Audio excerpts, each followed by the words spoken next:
북한이 오늘 아침 또 두 발의 발사체를 쏘아 올렸습니다. 사거리는 330km로 파악됐습니다.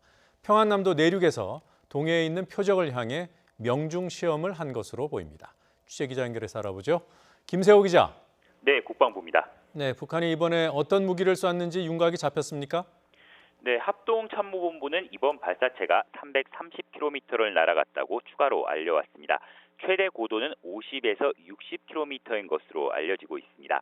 발사 시각은 아침 6시 53분과 7시 12분 두 차례, 발사 장소는 비행장이 있는 평안남도 개천으로 파악됐습니다. 개천에서 동쪽으로 330km 직선을 그려보면 함경남도 밑에 있는 바위섬 하나가 나옵니다. 북한이 미사일 명중 시험을 할 때 주로 표적으로 삼는 무인도입니다.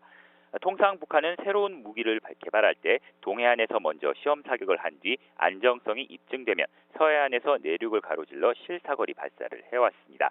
일단 최근 동해 쪽에서 두 차례 시험 발사한 대구경 조정방사포는 사거리가 250km 안팎에 불과합니다. 따라서 지난달 10일과 16일 함경남도 함흥과 강원도 통천에서 각각 발사한 단거리 탄도미사일 북한판 에이테킴스를 서해 쪽으로 옮겨서 발사했을 가능성이 일단 높아 보입니다.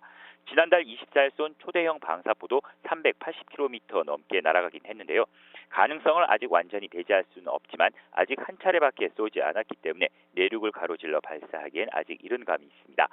북한판 이스칸데르의 경우 이미 충분한 시험 발사를 통해 실전 배치 단계로 알려진 만큼 같은 시험을 굳이 반복할 필요성은 없습니다. 합동참모본부는 최근 잇따른 북한의 군사 행동이 한반도 긴장 완화 노력에 도움이 되지 않는다며 즉각 중단할 것을 재차 촉구했습니다.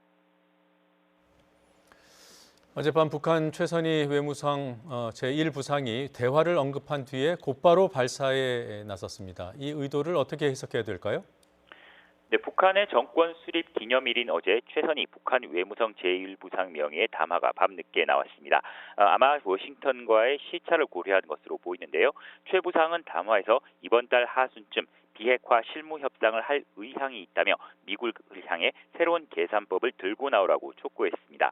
이어 만일 이번에도 미국이 낡은 각본을 만지작거린다면 북미 사이의 거래는 막을 내리게 될 수밖에 없다고 엄포를 놓기도 했는데요. 이런 대화 손짓에 이어 나온 북한의 이번 군사 행동은 미국의 태도 변화를 압박하려는 의도로 풀이됩니다. 이번 실무 협상마저 무산될 경우 미국이 대선 국면으로 접어들어 비핵화 대화에 집중하기 어렵습니다.